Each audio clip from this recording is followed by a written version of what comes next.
Assalamualaikum warahmatullahi wabarakatuh. Selamat pagi, salam sejahtera untuk kita semua. Pada kesempatan berbahagia ini, saya Fitri Solehatun dari Prodi Manajemen Zakat dan Wakaf, Fakultas Ekonomi dan Bisnis Islam IAIN Purwokerto. Pada kesempatan kali ini, saya akan memaparkan materi tentang klasifikasi hadis ditinjau dari aspek bentuk, sumber, dan mengikat tidaknya. Ya, langsung saja saya akan menjelaskan yang pertama, yaitu tentang klasifikasi hadis ditinjau dari aspek bentuknya. Ya, dari aspek bentuknya ini dibagi menjadi 5 bagian. Yang pertama, hadis qauli. Hadis qauli adalah seluruh hadis yang diucapkan Rasulullah Shallallahu Alaihi Wasallam yang berupa tujuan dan dalam berupa kesempatan. Sedangkan menurut ulama usul fikih, hadis qauli adalah seluruh perkataan Nabi Shallallahu Alaihi Wasallam yang dapat dijadikan dalil untuk menetapkan hukum syara. Contoh hadis qauli adalah seperti sabda Rasulullah Shallallahu Alaihi Wasallam mengenai status air laut. An Abu Hurairah radhiyallahu anhu qala Rasulullah sallallahu alaihi wasallam fil mahdi hawat tahuru mahitu maitatu. Artinya, diriwayatkan Abu Hurairah radhiyallahu anhu yang berkata bahwa Rasulullah sallallahu alaihi wasallam pernah bersabda tentang laut, airnya adalah suci dan bangkainya adalah halal. Yang kedua, hadis fi'li.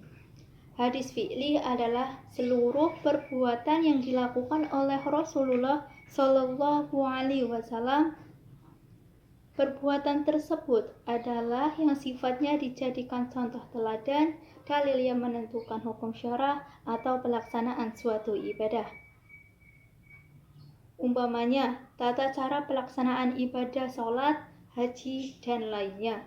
Tentang cara pelaksanaan sholat, salah satu dicontohkan oleh Rasulullah Shallallahu Alaihi Wasallam adalah cara mengangkat tangan ketika takbir di dalam sholat.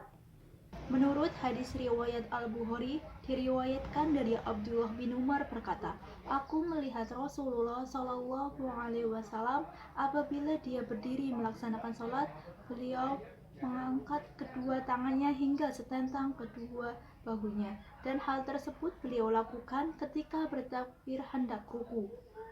Selanjutnya yang ketiga yaitu hadis takriri. Hadis takriri adalah diamnya Rasulullah Shallallahu Alaihi Wasallam dari mengingkari perkataan atau perbuatan yang dilakukan di hadapan beliau atau pada masa beliau, dan hal tersebut diketahuinya. Ada kalanya dengan pernyataan dengan persetujuan, dan ada kalanya pengingkaran dari beliau. Contohnya yaitu diriwayatkan dari Abdullah bin Umar yang berkata, pada hari peperangan Ahzab, hadis yang berupa hal ihwal Nabi Shallallahu Alaihi Wasallam yang menyangkut sifat-sifat dan kepribadian serta keadaan fisik Nabi Shallallahu Alaihi Wasallam.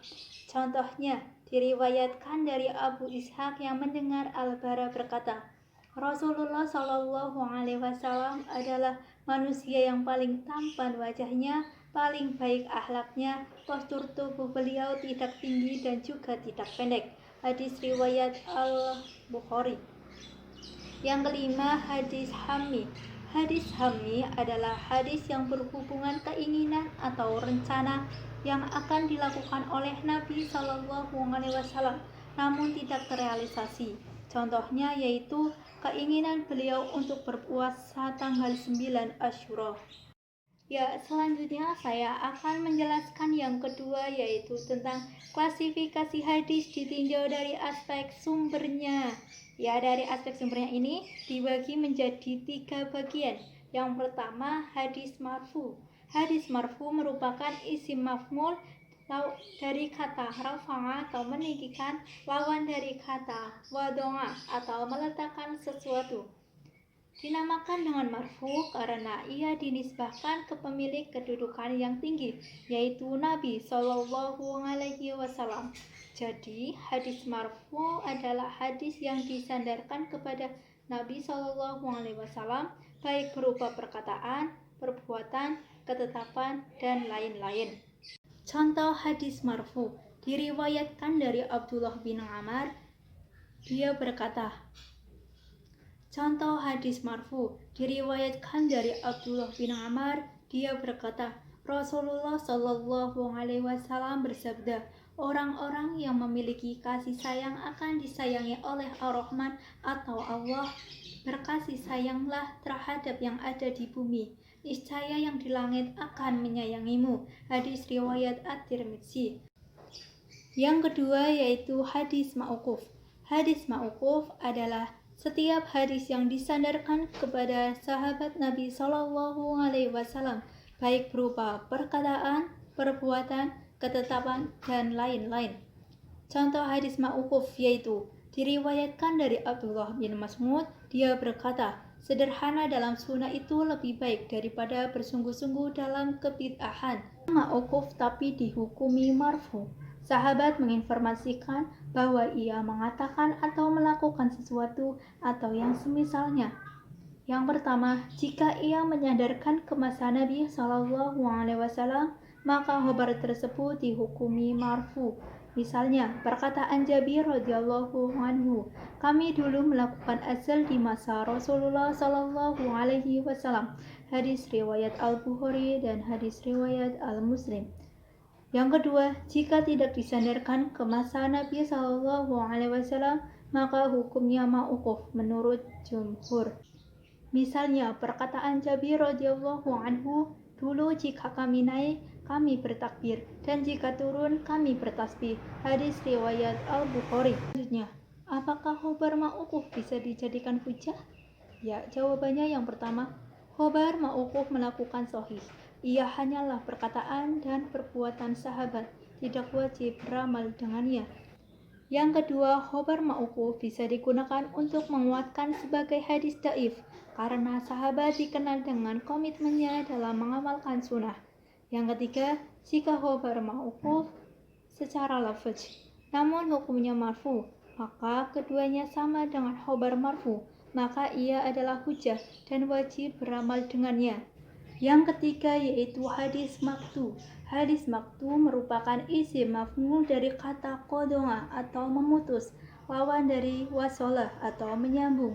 Jadi hadis maqtu adalah hadis yang disandarkan kepada murid sahabat Nabi Shallallahu Alaihi Wasallam atau tabi'in dan yang setelah mereka, baik berupa perkataan, perbuatan, ketetapan, dan lain-lain. Contoh hadis maqtu yaitu perkataan Imam Al-Hasan Al-Basri tentang sholat di belakang sholat atau bid'ah. Sholli wa alaihi bid'ati. Artinya, sholatlah dan dia yang akan mendapatkan dosa bid'ah yang dia lakukan. Ya, kemudian saya akan menjelaskan yang ketiga yaitu tentang klasifikasi hadis ditinjau dari aspek mengikat dan tidaknya. Ya, dari aspek mengikat tidaknya ini dibagi menjadi 3 bagian. Yang pertama, hadis khususiyah. Hadis khususiyah yaitu hadis yang ditujukan khusus bagi pribadi Nabi Shallallahu Alaihi Wasallam yang tidak bisa ditiru oleh umatnya. Contohnya yaitu kebolehan beristri lebih dari 4 orang bagi Nabi Shallallahu Alaihi Wasallam dan larangan atas umatnya. Ada ayat Al-Quran yang membahas tentang ini, yaitu, wahai Nabi, sesungguhnya kami telah menghalalkan bagimu istri-istrimu yang telah kamu berikan mas kawinnya, dan hamba sahaya yang kamu miliki yang termasuk apa yang kamu peroleh dalam peperangan yang dikaruniakan Allah untukmu. Dan demikian pula anak-anak perempuan dari saudara laki-laki bapakmu, anak-anak perempuan dari saudara perempuan bapakmu, anak-anak perempuan dari saudara laki-laki ibumu, dan anak-anak perempuan dari saudara perempuan ibumu yang turut hijrah bersama kamu, yang menyerahkan dirinya kepada Nabi kalau Nabi mau mengawininya sebagai pengkhususan bagimu, bukan untuk semua orang mukmin. Quran Surat Al-Ahzab ayat 50. Yang kedua, hadis risalah atau tasriyah. Hadis risalah adalah hadis yang disampaikan Nabi Shallallahu Alaihi Wasallam dalam posisinya sebagai Rasul sehingga wajib ditaati, seperti hadis tentang berita-berita gaib, syariat-syariat Allah Subhanahu wa Ta'ala, dan ketentuan-ketentuan ibadah. Sifat dari hadis risalah ini adalah tetap atau sabit, tidak berubah-ubah, syarat dengan nilai-nilai universal. Yang ketiga, hadis khairu risalah atau khairu tasrimiyah. Hadis khairu risalah adalah hadis yang disampaikan Nabi Shallallahu Alaihi Wasallam dalam posisinya sebagai manusia biasa sehingga boleh tidak diikuti, seperti hadis tentang pengobatan, ilmu tentang pertanian, segala hal yang berkaitan dengan kegiatan dan kebiasaan sehari-hari Nabi Shallallahu Alaihi Wasallam, dan segala hal yang berkaitan dengan kebijakan-kebijakan yang sifatnya parsial atau temporal. Sifat hadis khairu risalah ini adalah ya, sekian dari saya, semoga videonya bermanfaat. Terima kasih. Billahi taufiq wal hidayah. Wassalamualaikum warahmatullahi wabarakatuh.